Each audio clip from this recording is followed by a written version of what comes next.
en góndola, no movimiento. Y después yo abro, por ejemplo, un envase, si tengo una crema o el pomo, y lo voy a aplicar.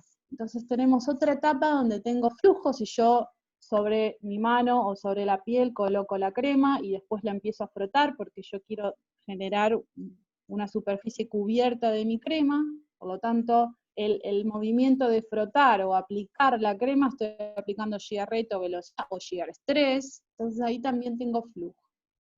En especial, cuando hablamos de cremas, de lo que es farmacia y cosmética, de las ítems más importantes es la cuestión de la formulación y además generar un producto que sea apto para mi aplicación. No es lo mismo desarrollar, o sea, más allá de lo que es la mezcla de ingredientes y las materias primas, por algo tenemos algo que se llama loción, por algo tenemos algo que se llama crema, por algo tenemos una aplicación en spray, y por algo tenemos condiciones, por ejemplo, de un sistema.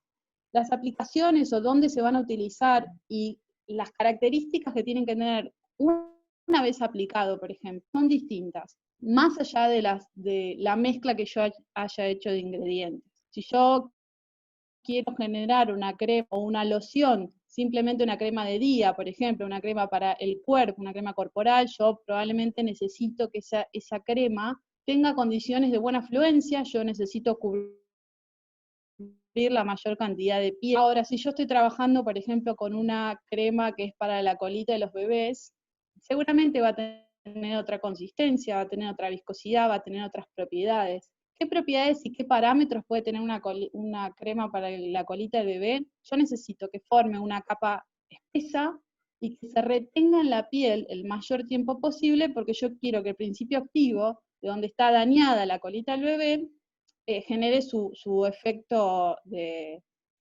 la parte medicinal, ¿no? Donde se pasa el principio activo. Entonces, no es lo mismo tener una crema para la piel de uso diario, a tener cremas donde yo tengo principios activos y, por ejemplo, además necesito que resista lo que puede ser el roce de piel con piel. Y ni hablar si estamos tratando con, o empezamos a evaluar cuáles son los efectos térmicos.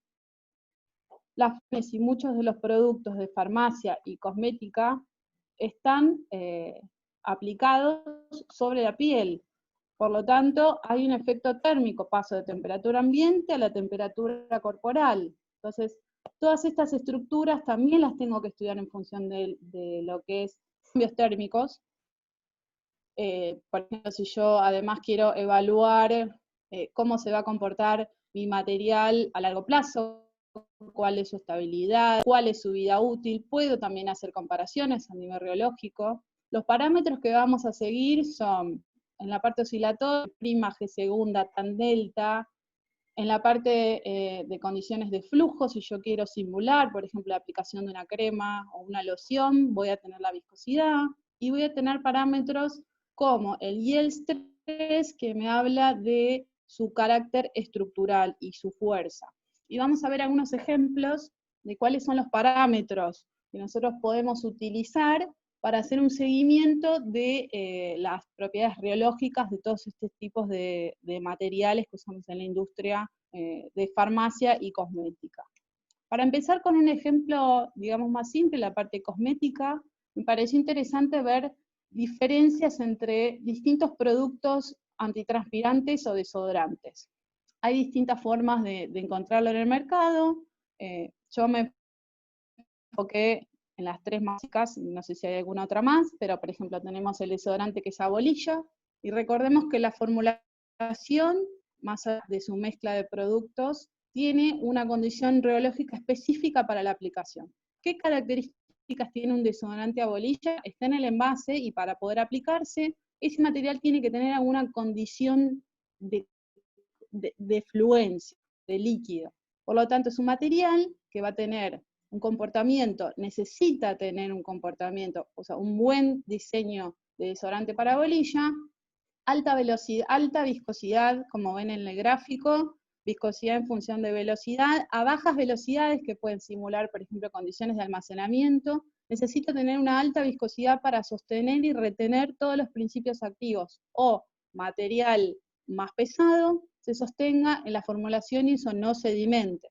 Y una vez que yo empiezo a aumentar la velocidad, por ejemplo, simulando la aplicación con la bolilla, su viscosidad tiene que bajar porque yo necesito que el material sea fácil de aplicar. Por lo tanto, para buena aplicación necesito viscosidades bajas cuando estoy aplicando alto shear rate. Si en lugar de analizar el desodorante de bolilla, vamos a ver el desodorante en barra. El desodorante en barra es una especie de sólido blando. Si nos enfocamos en lo que es el proceso de fabricación, en condiciones, antes de pasar a su etapa de solidificado y generar ese sólido blando, tiene una etapa de mezcla de líquidos, donde tenemos principios activos. Una de las formas de evitar esa sedimentación es utilizando directamente partículas bastante pequeñas, con lo cual yo genero movimientos brownianos y hago que eso se sostenga en lo que es la formulación.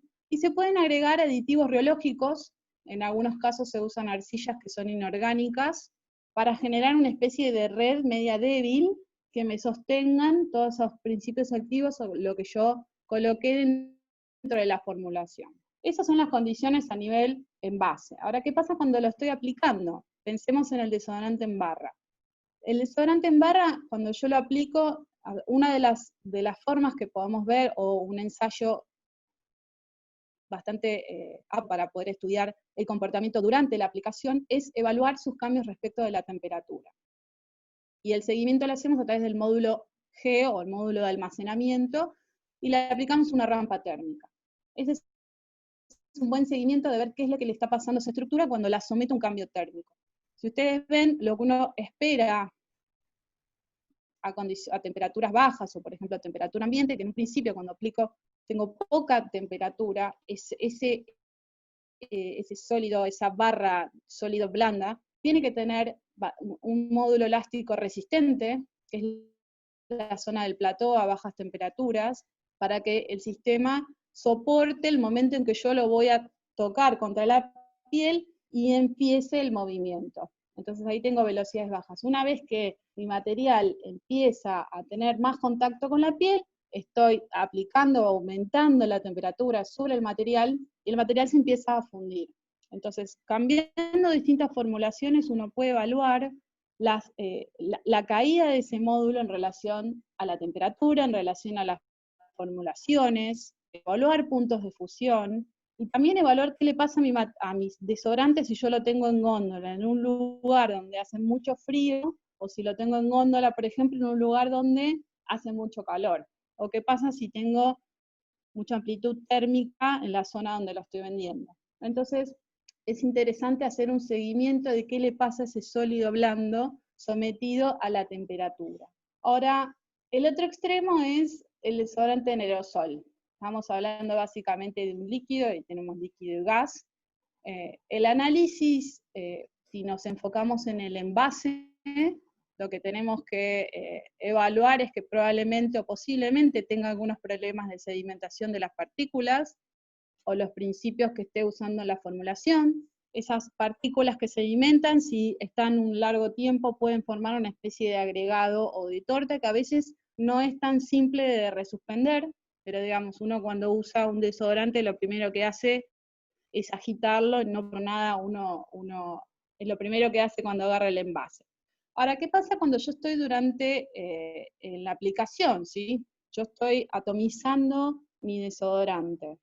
La zona por donde está pasando el producto es una zona de altísima velocidad. Por lo tanto, ahí yo tengo que evaluar cómo está la viscosidad en esa condición, para que ese material fluya y se mueva y no tenga, por ejemplo, ataponamiento en esa zona. Necesito que su viscosidad sea muy baja cuando yo estoy trabajando a velocidades altas, como es una etapa de atomizado. Tengo que tener un control de la gota, y eso de las gotas que salen, y eso lo tengo que evaluar a altas velocidades. Y después hay otra etapa que es, bueno, lo estoy aplicando. ¿Qué es lo que yo espero rheológicamente de un desodorante una vez que lo aplique y cuando choca contra la piel? Primero, tengo un cambio térmico.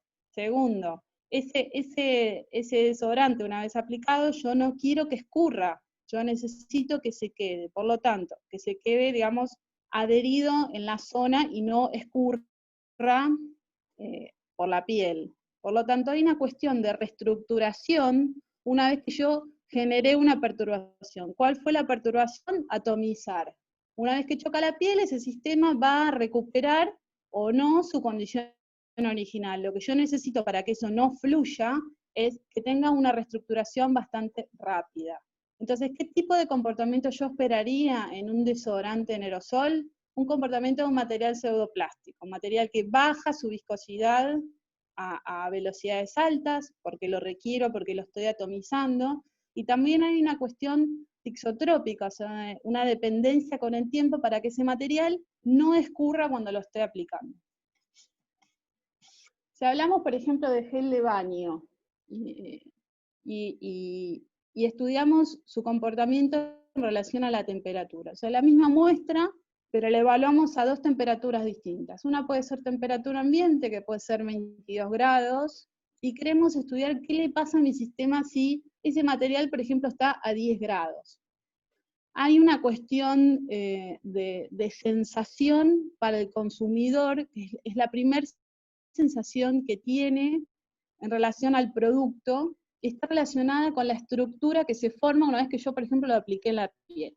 Yo tengo el producto del gel de baño, lo coloco sobre la piel, esa sensación que uno lo puede describir a través de un panel sensorial o a través de cualquier consumidor como nosotros, eso que nosotros decimos, la sensación es tal, nosotros vamos a asociarla reológicamente con el nivel estructural que tiene. Y si hablamos de nivel estructural, o en este caso cambios o sensaciones, o sea, algo que sea estructurado es algo que supuestamente fluye menos, en una condición más estructurada. Uno de los parámetros que podemos seguir o que podemos evaluar en un barrido de frecuencia, como ese gráfico que tenemos a la izquierda, es estudiar o hacer un análisis respecto de lo que se llama el tiempo de relajación de los materiales. Todos los materiales tienen un tiempo característico. Cuando hablamos de tiempo de relajación nos referimos, imagínense como si fuese una especie de barrera.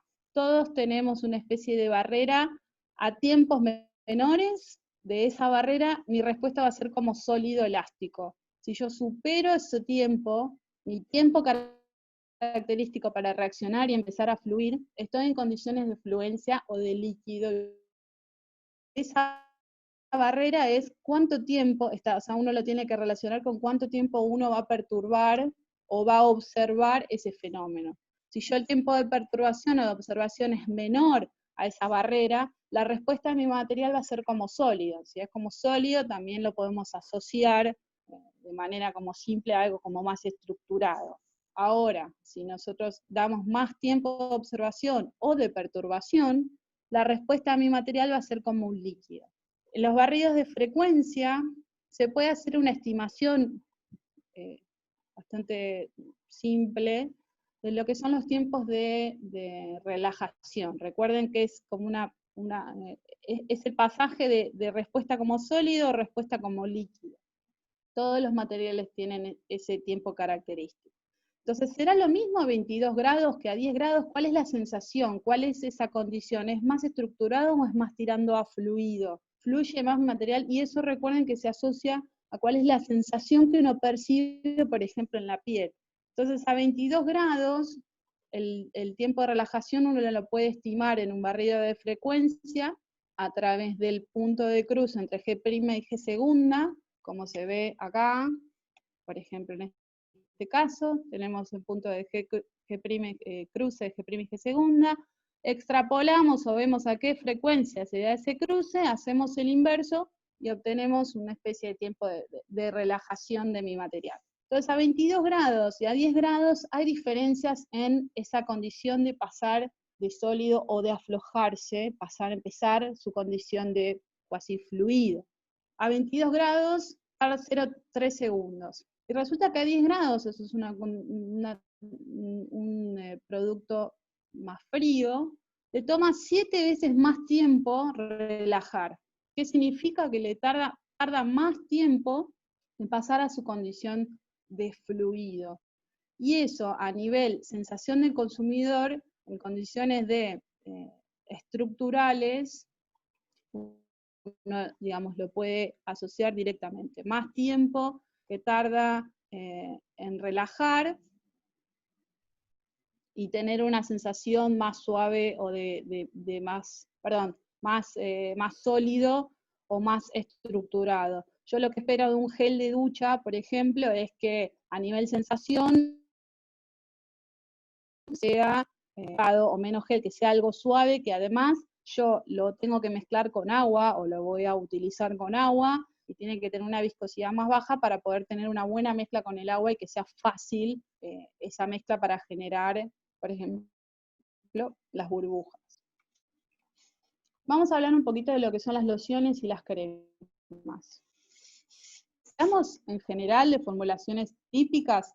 El propósito de regenerar una crema, una loción, es, por ejemplo, proveer a la piel de lípidos o de humedad, y en el caso de la parte médica, agregar principios activos o agregar materias primas que me permitan generar alguna mejora anímica. Quiero mejorar una herida, quiero hacer un aporte, algún principio activo para sanar.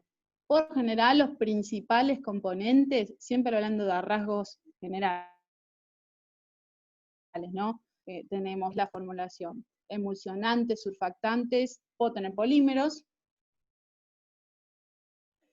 Como ejemplo de emulsiones, que son lo que generalmente uno obtiene en lo que es una crema o una loción, lo que tengo es una fase dispersa en una fase continua, y la fase dispersa es la que está en menor concentración.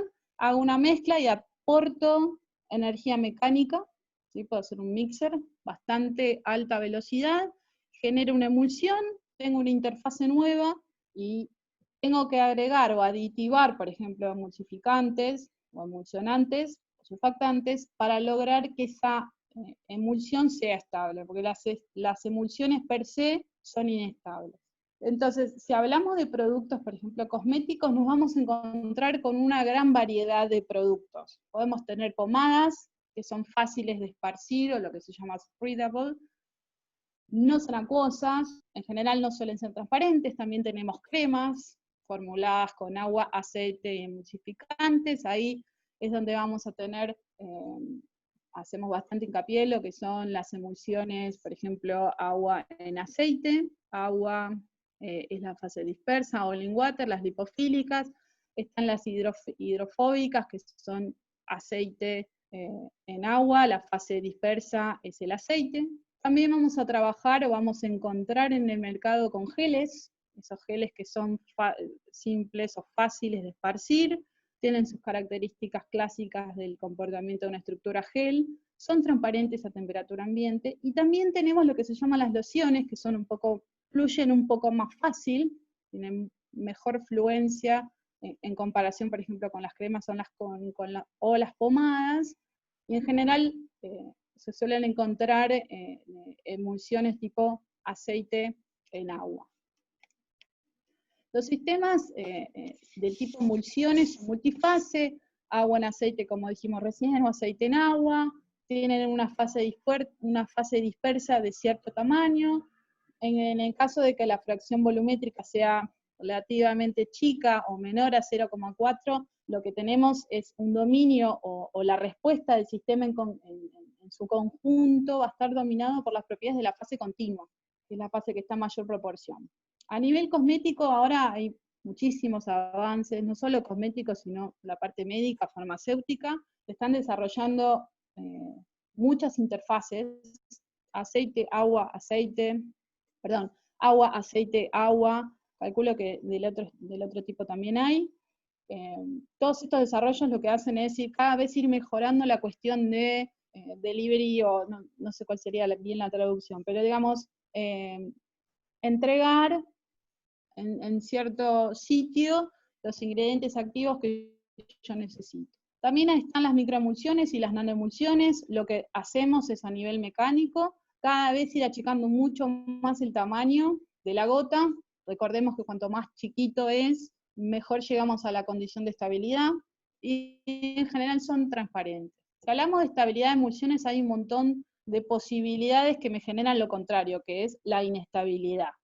Entonces tenemos podemos encontrarnos con inestabilidades que den cremado, ¿sí? Donde tenemos una fase, la fase dispersa por algún motivo y además diferencia de densidad, sube a la superficie, tiene afinidad con interfase y hay una separación. Podemos tener coalescencia, que es agrupación, se empiezan a crecer el tamaño de gota, se coalescen. Podemos tener cremado, que sube a la superficie, pero en vez de tener una fase como se ve en el primer dibujo arriba, acá, tenemos tamaños más pequeños, pero siguen estando a nivel superficial, eso es lo que se llama cremado, o podemos tener sistemas que se aglomeran o floculan, como en el caso de este dibujo. Bueno, todas estas inestabilidades pueden suceder en emulsiones, la cuestión es estudiar, predecir cuándo pueda pasar,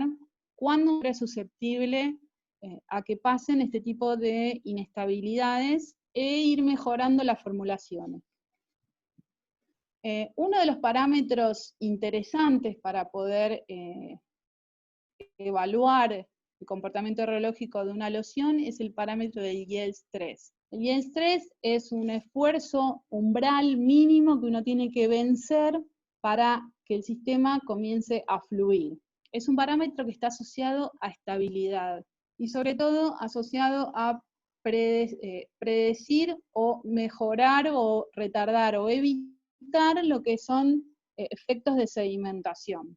Hay muchas formas de poder evaluarlo a nivel gráficos, cada uno aplica el método que quiere, siempre que uno diga cómo lo midió, y a nivel comparativo, en el mismo gráfico siempre utilice el mismo método, es válido. Entonces, a nivel experimental, las lociones, un parámetro de un yield de estrés de más o menos unos 10 pascales es algo bastante aceptable para retardar sedimentación en lo que son lociones. Este parámetro de yield estrés también está asociado a lo que es la primera sensación, esto que yo les dije, les contaba de aplicar una crema, por ejemplo, en la piel, qué es lo que sentimos, ¿sí? Porque si el yield estrés está asociado a la fuerza mínima para empezar a fluir, está asociado indirectamente o directamente también a lo que es el carácter estructural de mi sistema. Una de las formas de medirlo en este caso, se hizo una curva de flujo, ¿sí? Se fue incrementando una rampa de shear stress y se evaluó como respuesta a la viscosidad. En este caso, el yield stress lo sacaron por el método de el yield stress medido en el punto de máxima viscosidad, y además para una loción a nivel facilidad de aplicación no solamente es una cuestión de yield stress, sino también es una cuestión de tener un comportamiento shear thinning. O sea, que su viscosidad disminuya con el aumento de la velocidad, porque yo necesito que ese sistema, o sea, esa loción, baje su viscosidad para facilitar su aplicación, por ejemplo, en la piel. ¿Qué pasa si queremos evaluar estabilidad a largo plazo?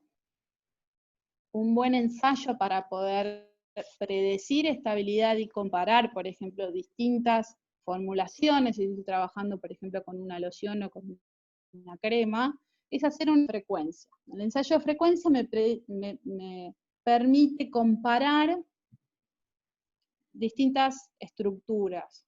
Habíamos hablado en las charlas anteriores, cuando yo tengo estructuras tipo gel, lo que voy a observar en un barrido de frecuencia, como el que tengo en el gráfico de la izquierda, tengo el módulo de corte G', G segunda, y en función de la frecuencia, son que los módulos de corte, el módulo de almacenamiento y el de pérdida, son paralelos entre sí, y empiezan a ser un poco más independientes de la aplicación de la frecuencia.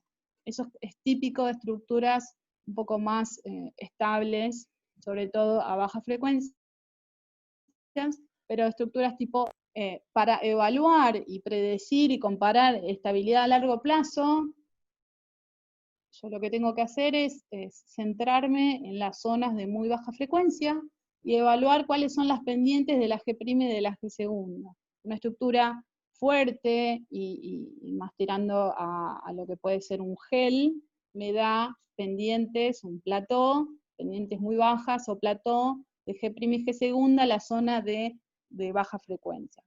Ahora, ¿qué pasa si yo quiero, una vez que yo estudié o predije o comparo distintas formulaciones, qué pasa si yo quiero estudiar, bueno, cómo se va a reestructurar mi sistema? ¿Cuán rápido? Porque yo, una vez que aplico mi loción, yo necesito que reestructure bastante rápido porque yo quiero que vuelva a su condición para la que fue diseñada.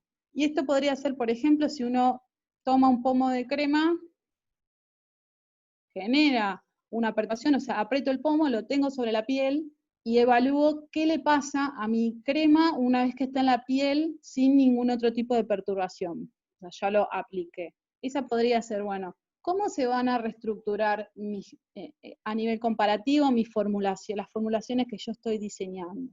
Un ensayo interesante para hacer es un barrido de tiempo, como el gráfico que está a la derecha, donde voy a seguir G' y G segunda, en este caso G' va a tardar unos 200 segundos en alcanzar su estabilidad.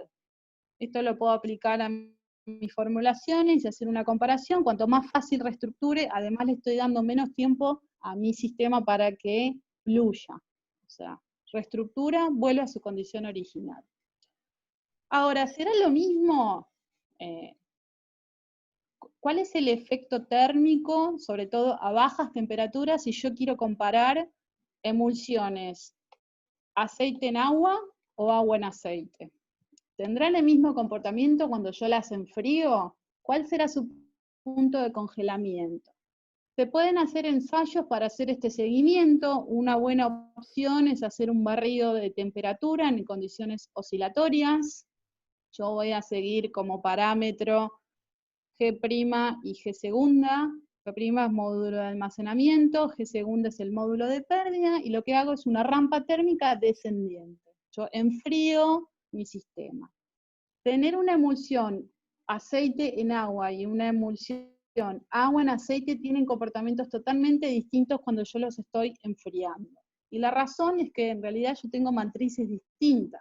Uno puede hacer un seguimiento de qué es lo que le está pasando a estos sistemas. Un seguimiento, yo hago una medición concreta y evalúo a nivel estructural qué le pasa.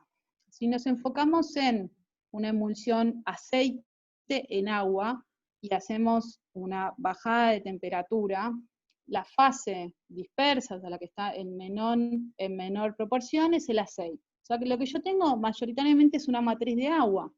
Lo que vemos es, a medida que yo voy enfriando mi sistema, llegamos a una temperatura, en ese caso del gráfico de la izquierda tenemos unos menos 8 grados, y tengo un incremento a medida que bajo la temperatura, un incremento abrupto de los módulos, tanto de almacenamiento como de pérdida. Lo que tengo es un congelamiento de la fase líquida, es un congelamiento abrupto. Y tengo un corrimiento, además de lo que es ese punto de congelamiento, de lo que puede ser el agua totalmente pura, porque tengo la presencia del aceite. Entonces paso a temperaturas mayores de ese punto de congelamiento, tengo un sistema líquido, como la emulsión, donde tengo las gotitas de aceite y el agua, voy bajando la temperatura y pasamos directamente a un sistema sólido. Lo que pasa es que voy a tener un sistema sólido, que es el agua congelada, con gotitas de aceite no congeladas en condiciones líquidas. Es importante tener conocimiento de estos cambios o los puntos de congelamiento de este tipo de emulsiones, porque me afectan en las aplicaciones, por ejemplo, almacenamiento a bajas temperaturas, y me afecta la estabilidad de la emulsión. Ahora, ¿qué pasa si yo, en vez de analizar un aceite en agua, analizo una emulsión agua en aceite? O sea, la matriz principal es aceite, y el gráfico es totalmente distinto.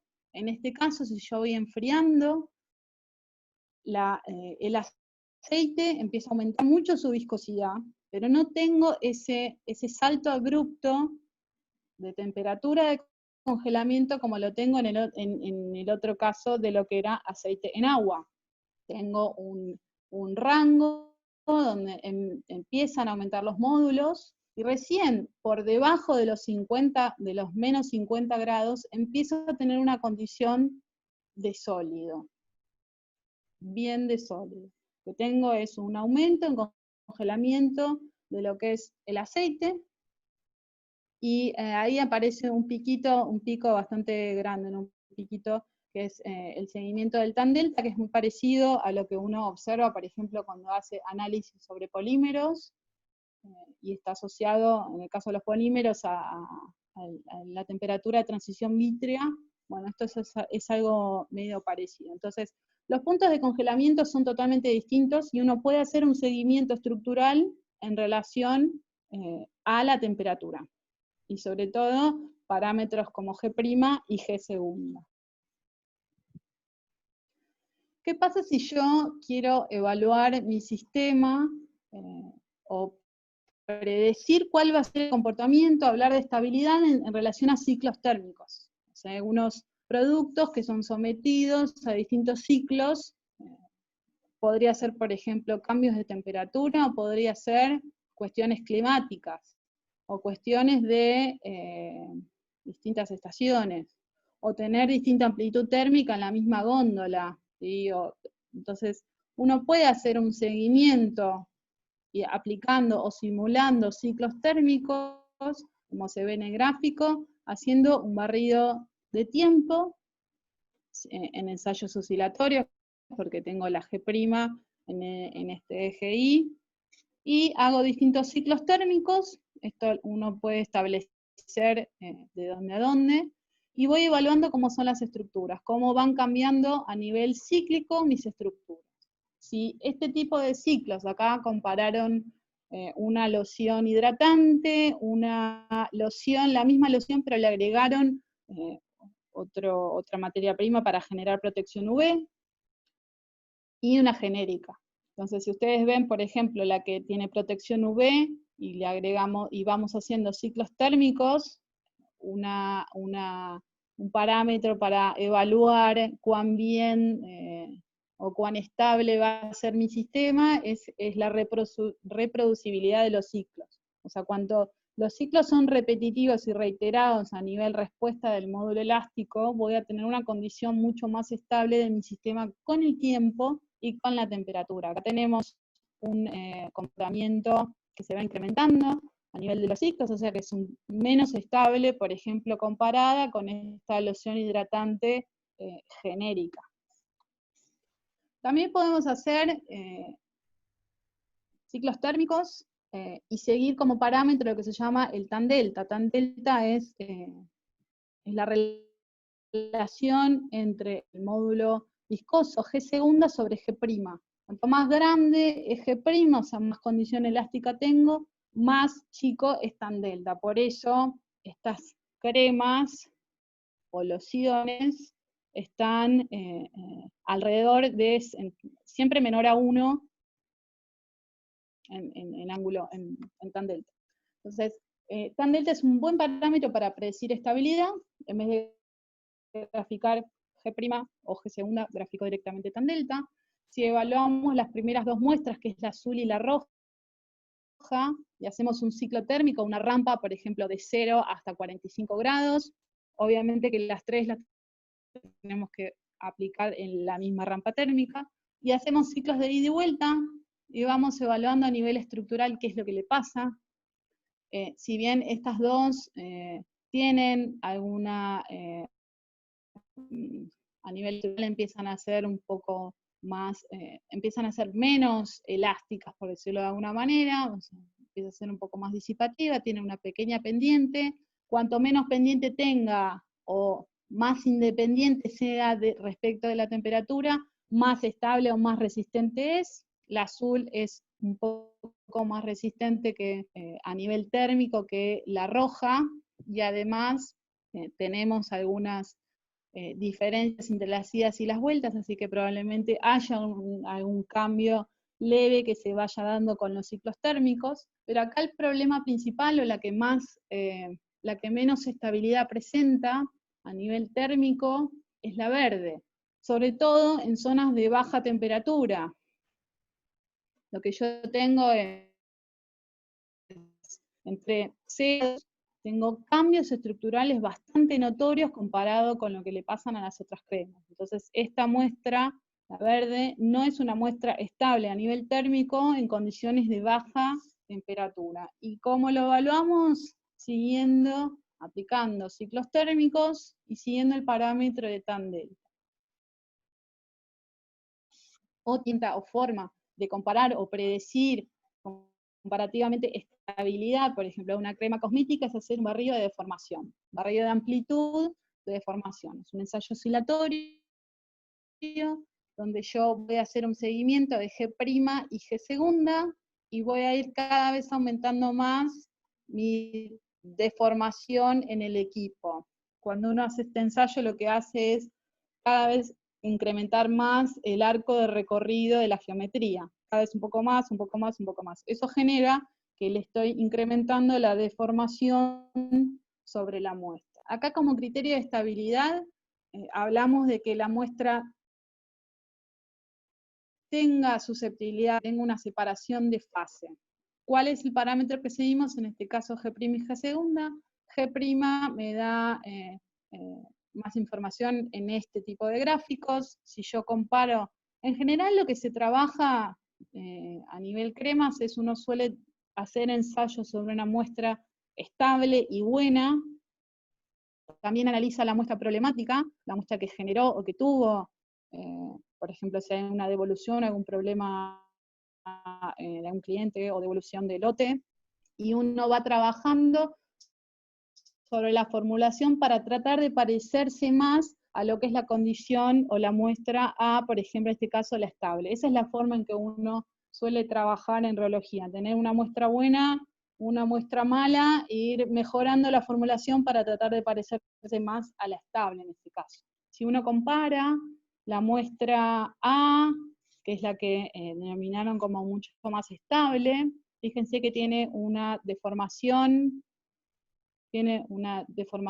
hasta cierto valor bastante más, es mucho más resistente a la deformación comparado con la muestra que supuestamente es más susceptible al cremado, porque enseguida, o sea, resiste muy poco a la deformación. En cuanto yo empiezo a deformarlo, el módulo elástico cae enseguida, en comparación con el otro que se soporta mucha más deformación antes de que el módulo empiece a ceder.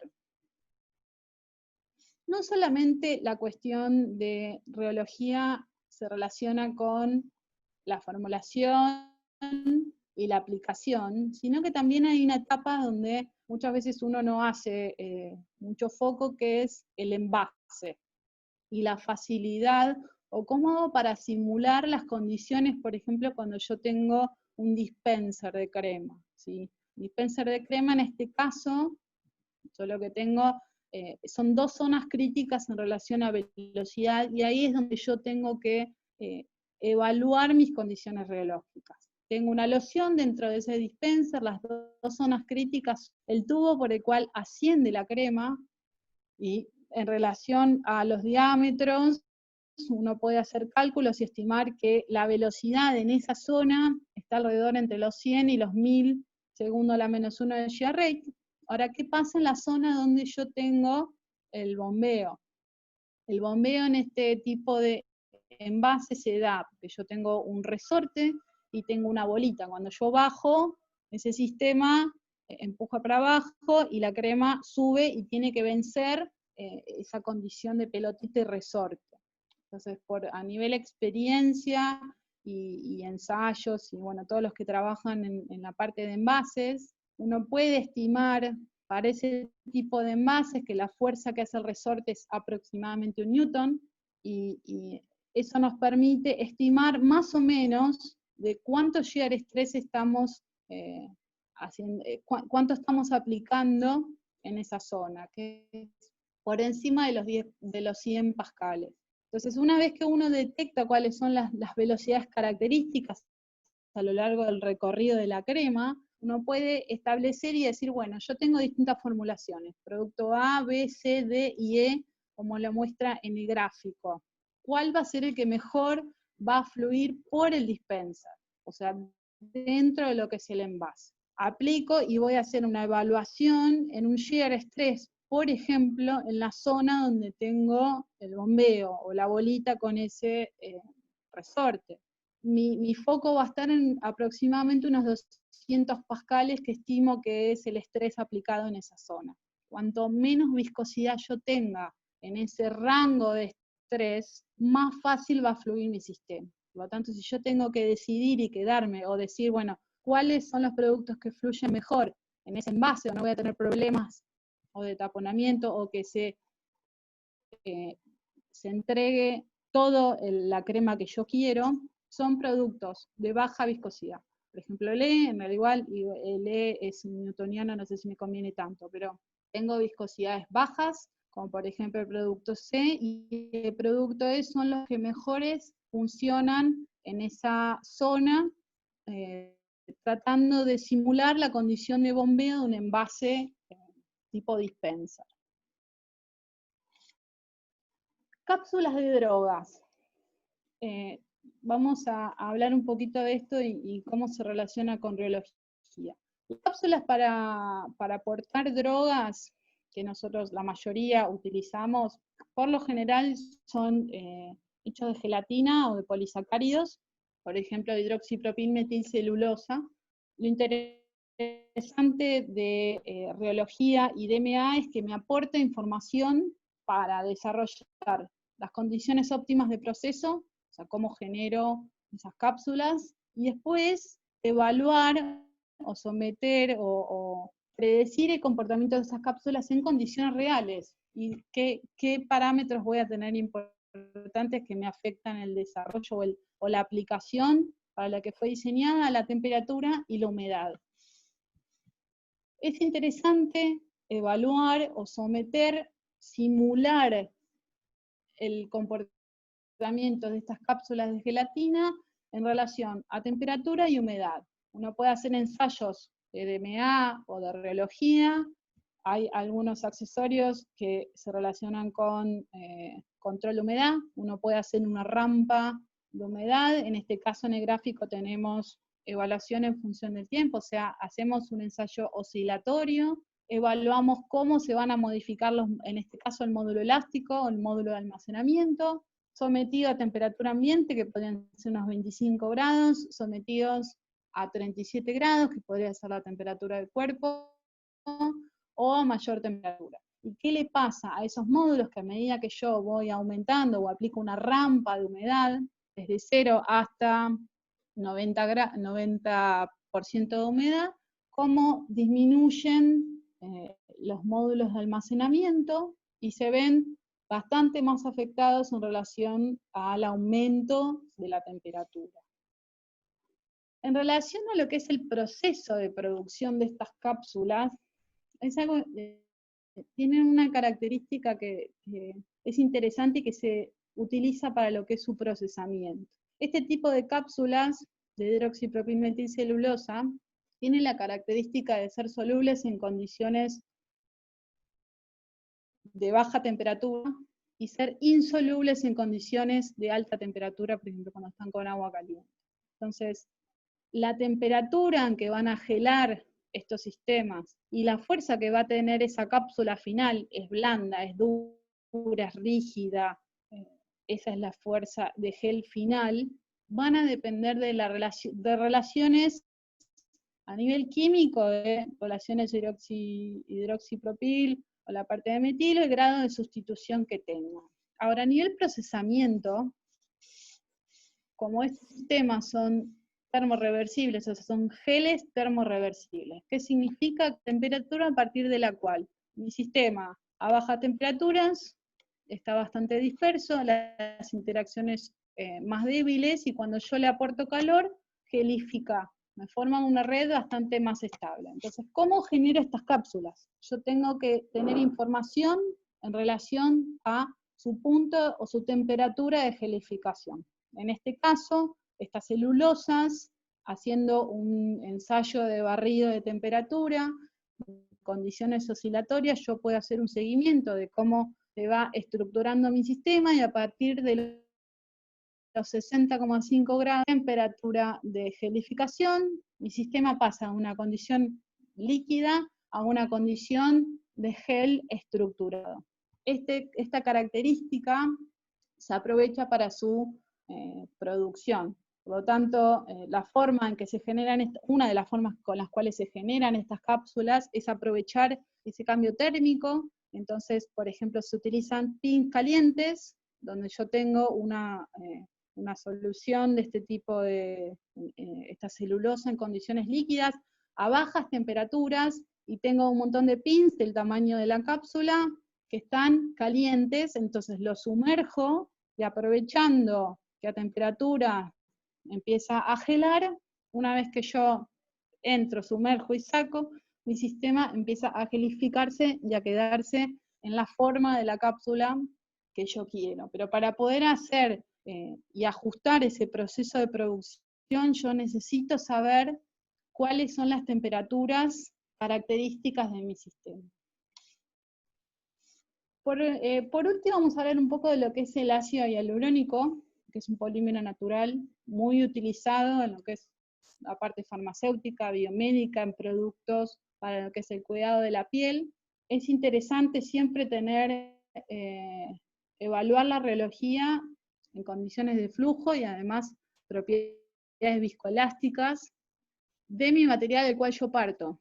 En este caso, el ácido hialurónico puede dar distintas propiedades viscoelásticas o rheológicas en función de concentraciones, cambios en la fuerza iónica, pesos moleculares distintos, grado de cross-linkeado, uso de distintas formulaciones, etc. Este tipo de materiales, si uno ve la gráfica de la izquierda, que es un barrido de frecuencia, hago un seguimiento de G' y G segunda, y en la curva azul es la viscosidad compleja. Es un material característico del estilo de Maxwell, donde hay una dependencia respecto a la frecuencia, o sea, a bajas frecuencias me domina la parte viscosa, y a altas frecuencias la parte del módulo de almacenamiento. A nivel flujo puedo hacer un ensayo rotatorio, todo esto para caracterizar cuál es el comportamiento solo de ácido hialurónico antes de ingresarlo en alguna formulación. Es un material pseudoplástico donde baja su viscosidad en función del shear rate. Ahora, capaz si este sistema lo pongo en una formulación o le genera un cambio estructural. Puede hacer un seguimiento de esos cambios. La forma, o una de las formas de hacerlo es, primero, gelificar mi sistema. O sea, en el caso de aplicaciones de ácido hialurónico tipo gel. Entonces, geles para ácido hialurónico, uso un montón como lubricantes, se usan muchos en lo que es cirugías abdominales o prevenir adhesiones, si yo quiero lubricar juntas o huesos o lo que yo necesite que estoy utilizando a nivel médico, o simplemente usarlo como gel para hacer cicatrización de heridas. Entonces, uno hace un seguimiento del proceso de gelificación de ese ácido hialurónico que partió en esta condición y de cierta manera genero un gel. Primero voy a hacer un seguimiento de ese proceso de estructuración o de gelificación. Voy a seguir G' y G segunda en función del tiempo, y voy a estimar o evaluar un tiempo de gelificación, y otro tema importante es a qué valor de G' o del módulo elástico alcanza, o sea, cuál es su condición gelificada final, cuál es ese módulo de almacenamiento. Y una vez que yo hice un seguimiento de obtención de este gel hialurónico, le hago un barrido de frecuencia para evaluar finalmente cómo quedó a nivel estructural. Fíjense cómo pasamos, el gráfico de la derecha es el producto gelificado, donde G' y G segunda son paralelas, clásico de un sistema gelado, hay una independencia de la frecuencia. Cuando yo partí de un sistema donde había una dependencia total de la frecuencia. En función de la frecuencia que yo estaba aplicando, iba a ser su respuesta como sistema más bien viscoelástico líquido, o como dominio del módulo de almacenamiento. Bueno, muchísimas gracias, eso es todo lo que tengo para mostrarles soy respecto de aplicaciones en cremas, sino que farmacias y farmacia, en lo que es la charla de hoy. Vamos ahora voy a ver un poco las preguntas, tengamos un poco de paciencia. ¿Se me escucha, no? Alguien Sí, que se escucha, me, que se me... escucha. Perfecto, ok. Si no, ya veo que hace 3 horas estoy hablando sin que nadie me escuche. A ver.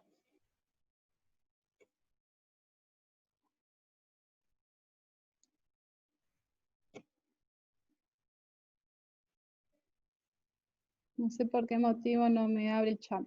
A ver.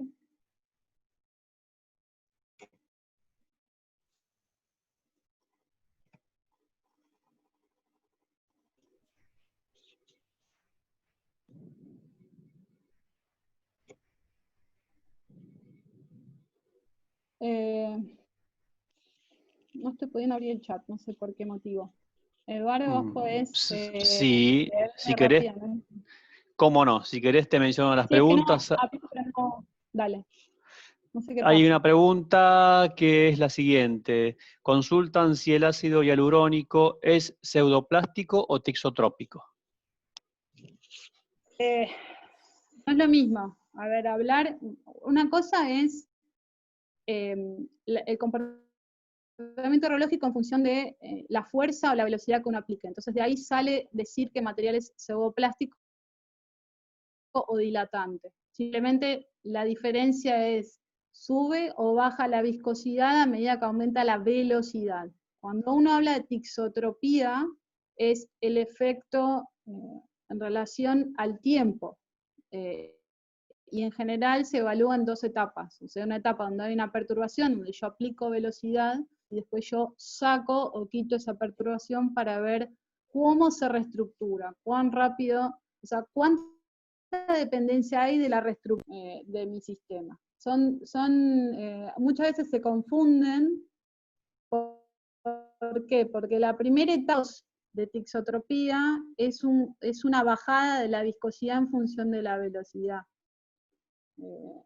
Bueno, en general la mejor forma de hacerlo es a velocidades constantes, pero digamos, es la clásica confusión. Una cosa es tixotropía, es relación al tiempo, y pseudoplasticidad está asociado a lo que es en función de velocidad o llegar a estrés.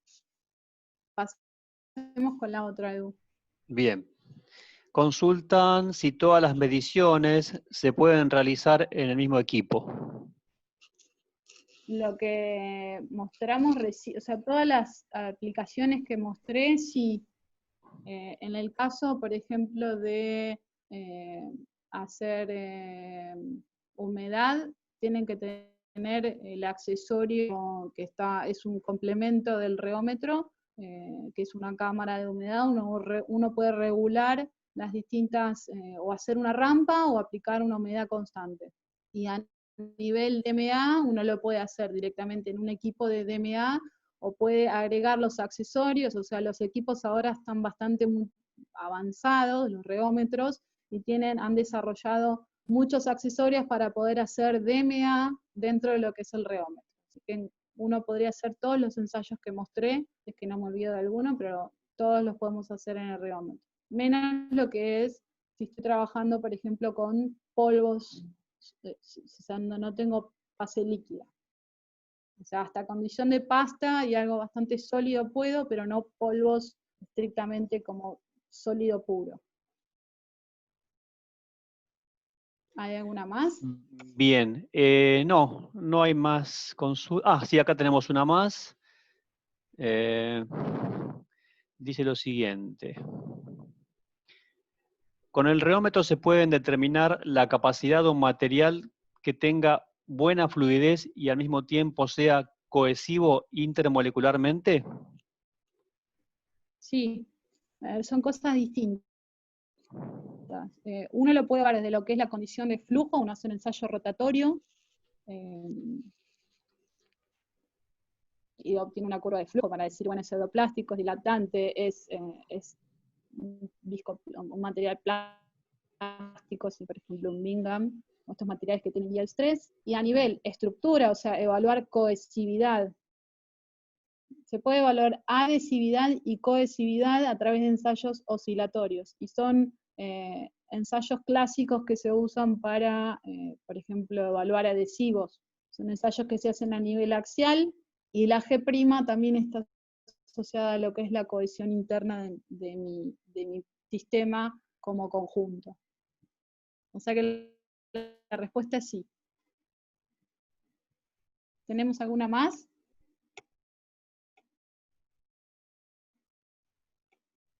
Hola. Perdón, tenía cerrado el micrófono. Ah, ok. Ahí te la digo. No entiendo bien la pregunta. El texto en sí es, en este ácido hay histéresis en el reograma F de corte versus gradiente de deformación. No estaría entendiendo bien la redacción de la pregunta, Lucía. No sé dónde hay histéresis.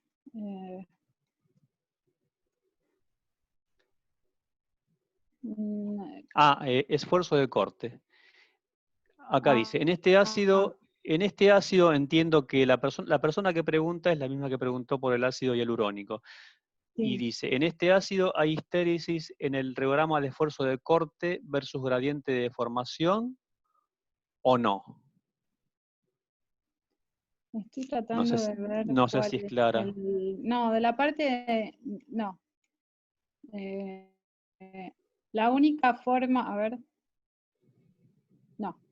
A ver, la única forma donde veo shear rate en función de viscosidad, se me ocurre que está hablando respecto de este gráfico que está acá. No hay histéresis. Para ver histéresis uno tiene que hacer una rampa ascendente y una descendente para evaluar. Asumo que lo debe estar asociando también a obtención de parámetros para tixotropía, pero no. Para poder hacer histéresis tiene que haber una ida y una vuelta, y en estos ensayos no tenemos ida y vuelta, solamente se hizo una curva. Lo que por ahí no sé si se habrá confundido es que, bueno, tenemos los datos experimentales y el modelizado en este caso como son. Los demás son todos ensayos oscilatorios donde no hay histéresis de nada. Bien, acá aclara la persona que la pregunta es en general y no de ningún gráfico de hoy. Bien, perfecto. No hay más preguntas, Lucía. Muy bien. Bueno, entonces nos estaríamos viendo el lunes que viene en la última charla que vamos a hablar sobre aplicaciones de reología en pinturas.